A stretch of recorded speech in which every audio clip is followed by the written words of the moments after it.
My wealthy aunt left me her beach house because I helped her through cancer treatment, and my cousins are now claiming I manipulated a dying woman. I was 19 when Aunt Linda got diagnosed. Stage 3 cancer. The doctors gave her a 60% survival rate if she started treatment immediately. My cousins were too busy with their corporate jobs and perfect families to visit, so I made a decision that changed everything. I took a semester off from college and moved into her guest room. For 8 months, I became her full-time caregiver. I drove her to chemo every Tuesday and Thursday at 6 a.m. I held her hair back when the nausea got so bad she couldn't make it to the bathroom. I learned how to clean her PICC line, manage her medications, and cook the only food she could keep down. Plain crackers and ginger tea, mostly. The worst nights were when the pain was so intense she couldn't sleep. We'd sit on her back porch overlooking the ocean, and she'd tell me stories about buying that beach house in 1978 for $80,000 with money she saved from her first real job, about how it was her sanctuary when my uncle left her, about watching sunrises there when she needed to feel alive again. My cousins visited exactly twice during those 8 months. The first time, Thanksgiving, they stayed for 3 hours, took pictures for Instagram showing how supportive they were. The second time, they didn't even make it past the living room before asking if she'd updated her will recently. They wanted to make sure everything was in order just in case. I heard that conversation. I was in the kitchen making Linda's lunch, and I heard my cousin Jennifer say, "Mom would want us to be financially secure, don't you think?" Aunt Linda didn't respond. She just asked them to leave. 2 weeks after her final chemo session, when the doctors declared her in remission,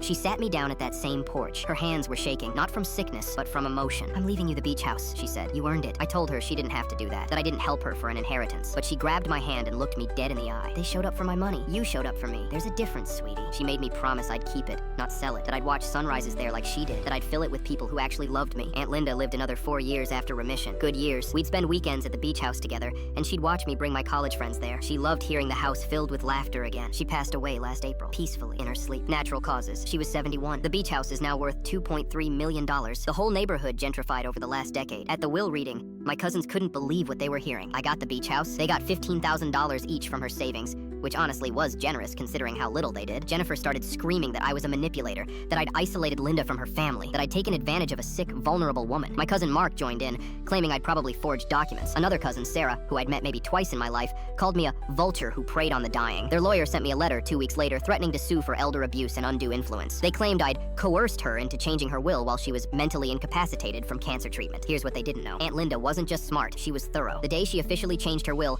she recorded a 20-minute video with her lawyer present. In it, she's sitting in that same porch chair, completely lucid, explaining every single decision. She names each cousin individually. She talks about Jennifer asking about the will during chemo, about Mark suggesting she sell the beach house and split the money while she was still sick so it wouldn't be complicated later, about how none of them called her on her birthday the year after remission because they assumed she'd die anyway and didn't want to get attached. Then she looks directly into the camera and says, "If anyone contests this will, show them this video. Show them that I knew exactly what I was doing and tell them I said they should be ashamed of themselves." My lawyer sent them the video yesterday morning. The subject line was just, "From Linda." I haven't heard a single word from any of them since. No calls, no texts, no more legal threats, complete radio silence.